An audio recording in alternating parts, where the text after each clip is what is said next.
د یو وخت خبره ده چې په یو کلی کې بیا په یو کور کې یو بوډا کس د کلم اکا په نامه اوسېده. هغه 3 زویان درلوده چې هغه ډیر زیات نالایقه وه.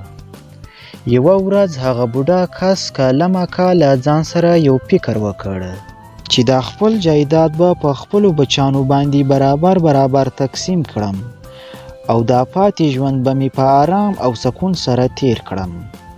زما خوږو بچانو، یو خوا په ژوند هیڅ بروسه نشته او بل خوا زه بالکل بوډا شوی یم، نو ځکه مې دا خپل جایداد په تاسو باندې برابر تقسیم کړ. زه اوس غواړم چې دا پاتې ژوند بالکل په آرام او سکون سره تیر کړم او تاسو سره واوسېږم. تاسو ته څه اعتراض خو به نه یي؟ ووایاست ماته. اباجان مونږ ته به څه اعتراض وي؟ مونږ ته هېڅ اعتراض نشته. څنګه چې ستا خوښه وي هماغسې وکړه، په آرام او سکون سره اوسه. کلم اکا چې کله خپل جایداد په خپلو بچیانو باندې تقسیم کړ، نو بیا د یو زوی کره اوسېده. کله چې یو څو میاشتې تېرې شوې نو لور جانې ته ولاړه شه، ما له یو ګیلاس اوبه راواخله، ډېر تږی شوی یم. هله شابه، هله زما لورکې. اباجان تا ته معلومه ده چې زما لاس ډېر تنګ دی او مونږ کره د خوراک څښاک هېڅ نه پیدا کېږي او بل خوا دا مهنګایي ده. نو ښه به دا وي چې ته دا کور پرېږدې، کوم بل خوا لاړ شې. اباجان ولاړ شه زموږ د کور نه. خو اباجان زما سړی صحیح وایي، تا ته معلومه ده چې زموږ کره د خوراک څښاک هېڅ نشته. ښه به دا وي چې ته زموږ کور پرېږدې، کوم بل خوا ولاړ شې. یا زما ګران زویه او لورکې چې تاسو لاس دومره تنګ دی او تاسو کره هیڅ هم نشته او تاسو په ما دومره تنګ یې او په ما دومره پریشان یې، تاسو به ما ته مخکې نه ویلي وو، زه به درنه تللی وم. زه تاسو نه معذورت غواړم چې تاسو مې دومره تنګ کړی یې او پریشانه کړی مې یې. اوس به زه درنه لاړ شم هغه بل زوی کره، تاسو خفه نه شئ، الله دې تاسو ته درکړي. نو له دې سره بیا کلم اکا ولاړ شي هغه بل زوی کره چې پاتې عمر هم هلته تیر کړي. پلار جانه ته ما کله ولې لاغلې؟ ما سره خپله د انې تکې د لک نه لګي. ته ولاړ شه هغه بل زوی کله پاتې ژوند هلته تیر کړه، ما سره هېڅ هم نشته. یا زما ګران زوی جانه، زه اوس بوډا شوی یم، زما لږ عمر پاتې دی. ما دلته ځان سره پرېږده چې دا پاتې ژوند دلته تیر کړم. زه به ډېر درنه خوشحاله شم او ډېرې دعاګانې به درته وکړم. ای بوډا، موږ سره هېڅ هم نشته چې تا ته یې درکړو. موږ په خپله په ځان حیران یو، تا ته به څه درکړو؟ ولاړ شه کوم بل ځای اوسېږه، شابه ولاړ شه، پورته کېږه. زما ګران زویه او لورکې، زه بخښنه غواړم، ما تاسو ډېر زهیر کړئ او ډېرې ردې بدې مې درته وویل. خیر دی، زه به ولاړ شم هغه بل زوی کره او پاتې ژوند به هلته تیر کړم. تاسو چې خفه نه شئ، زه بخښنه غواړم زما ګران لورې او زما ګران زویکیه، بخښنه درنه غواړم. له دې سره بیا کلم اکا ولاړ شي هغه 3یم زوی ته. تا ولې هغه نور 2 زویان پرېښوده او زموږ کره راغلې؟ موږ کره خو هېڅ هم نشته چې تا له یې درکړو. ته ولاړ شه هغه نورو زویانو کره، موږ کره هېڅ هم نشته. یا زما ګرانې لورکې، زه تاسو نه هېڅ نه غواړم، بس ما ته یوازې د سر سایه راکړئ چې زه دلته ستاسو کره اوسېږم.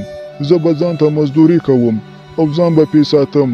هسې مې هم عمر لیک پاتې دی، بس یوازې لیک سایه غواړم چې هلته کې اوسېږم. زوی جانه ستا څنګه خوښه ده؟ لیک ځای راکوي او که نه؟ نه پلار جانه، مونږ کره هېڅ ځای نشته چې ته پکې واوسېږې او نه مونږ سره د خوراک څښاک څه شته چې تا له یې درکړو. ولاړ شه هغه نورو زویانو کره دي، مونږ سره هېڅ هم نشته، مونږ په خپله په ځان اخته یو. ولاړ شه. یا زما ګرانه زوی جانه او لورکې، زه تاسو نه ډېره بخښنه غواړم، ما تاسو ډېر زهیر کړئ، ډېر مې خفه کړئ، ما وبښئ. خیر دی، زه به ولاړ شم، ځان ته به جومپړې جوړه کړم، هلته به کې اوسېږم. ما بخښنه غواړم، ما معاف کړئ. بیا یو ورځ د کلم اکا 3 واړه زویان خپلو کې یو ځای کېني او یو مشوره وکړي. د دې پلار نه خو مونږ زیاته تنګ راغلو، کله یو کره لاړ شي چې ما به ساتي، کله بل کره. ما ځان سره یو فکر کړی، هغه دا چې خپل پلار به یو خیري مکتب ته ور واچوو، هلته به دی درس هم وایي او نس به یې هم په هغوی تاوان وي. ستاسو څنګه خوښه ده؟ وروره دا دې بالکل صحیح فکر کړی پلار به یو خیري مکتب ته ور واچوو که درس وایي او که نه خو نس به یې په بل تاوان وي او موږ به ترې خلاص شو دا بالکل صحیح فکر دی بیا چې کله کلم اکا راشي نو دوی خپل حال ورته ووایي پلار جانه موږ یو مشوره وکړه چې ته به مکتب ته ځې هلته به درس وایې سر د سبا نه به ځې په مکتب کې به درس وایې زوی جانه دا ته څنګه خبرې کوې په دې عمر کې به زه مکتب ته ځم او درس به وایم دا ته څنګه خبرې کوې دا نشي کېدی خیر دی که تاسو ماله ځای نه راکوئ او خوراک څښاک نه راکوئ زه به کوم بل خوا لاړ شم خو تاسو په ما باندې مکتب مه وایئ زه د مکتب نه یم زه بالکل په مرګ ورغلی یم دا تاسو بالکل غلط خبرې کوئ دا څنګه خبرې دي نه پلار جانه تا کې ته عقل کمی ده ته به اوس مکتب ته ځې چې کله درس بوله کړې نو ستا کې به بالکل عقل راشي تا کې اوس د عقل کمی ده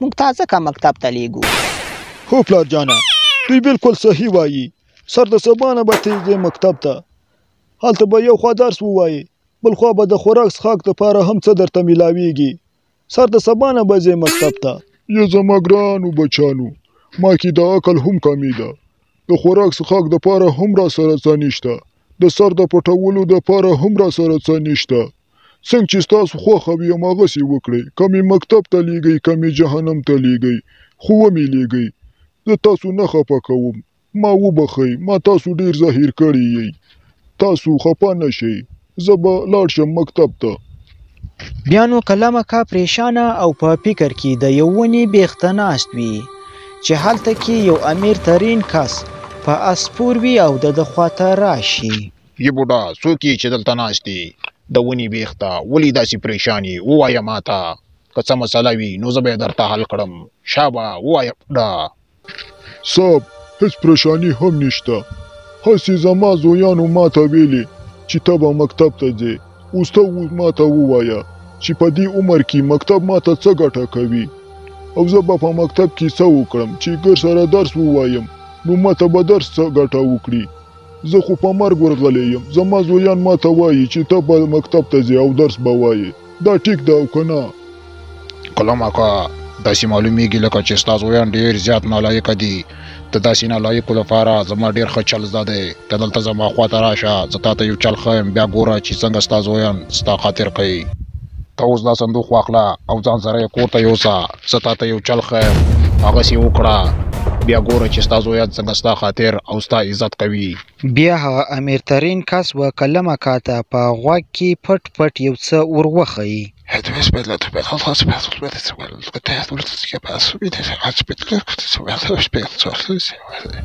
صاحب زه ستا ډېره زیاته مننه کوم خدای دې وکړي چې ستا دا چل کار وکړي او زما زویان ما ته عزت راکړي او د خوراک څښاک او د سرپټونې لپاره څه راکړي ستا یو جهان مننه کوم بیا کلم اکا هغه صندوق واخیست د کور خواته یې یوړه د ده زویانو چې کله دا صندوق ولیدو نو د خواته راغلو او پوښتنه یې ترې وکړه چې دا د څه صندوق دی او په دې کې څه دي پلار جانه دا دې څه راوړه دا دې صندوق کې څه دي زه راته ووایه دې کې څه دي زما ډېر زیات زما زویانو تاسو ته معلومه ده چې زه پخوا ډېر زیات مالدار وم له ما سره جواهرات سره زر هیرې پرتې وې نو زه په دوی باندې ډېر زیات یېرېدم چې څوک یې رانه غلا نه کړي نو ځکه مې داسې وکړه چې څه ناڅه سونا جواهرات او هیرې مې په دې صندوق کې واچولې او هلته لرې مې د ځنګل خوا کې پټې کړلې اوس چې کله په لار روان وم نو ما ته رایاد شو چې دا صندوق به راواخلم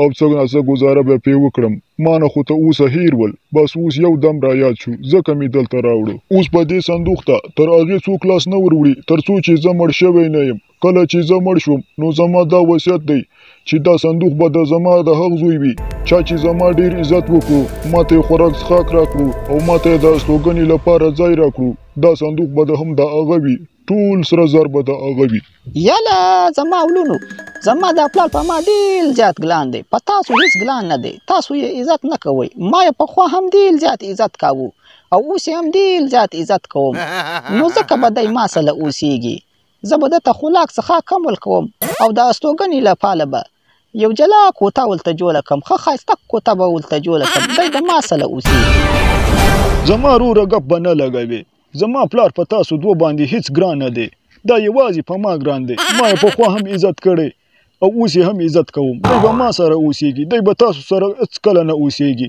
زه به دته کوټه هم جوړه کړم، خوراک څښاک به هم ورته ورکوم، ډېر زیات عزت او خیال به یې ساتم، د صحت به یې هم خیال ساتم. دی به ما سره اوسېږي، تاسو سره به نه اوسېږي.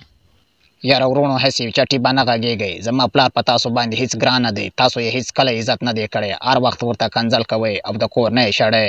دا یوازې په ما ګران دی، یوازې زه یم چې د ده خاطر کوم او عزت یې کوم. دی به ما سره اوسېږي، زه به یې بلکل خیال ساتم. یاره هغه امیر ترین کس څه ښه چل راته وښوده. خدای دې خوشحال لري. له داسې نالایقو زویانو سره په کار هم دغسې دي. بله لاره نشته. زما زویان ډېر زیات لالچي وو، اوس به دوی زما ډېر زیات عزت کوي او خوراک څښاک به راله کوي. د استوګنې لپاره به ځای هم راله راکوي، ځکه چې دوی اوس په لالچ کې راغلي. بیا څه موده پس د خدای کړه و کلم اکا مړ شه او زویانو یې هم د خلکو تر مخ د ټګۍ خفګان ښکاره کړه.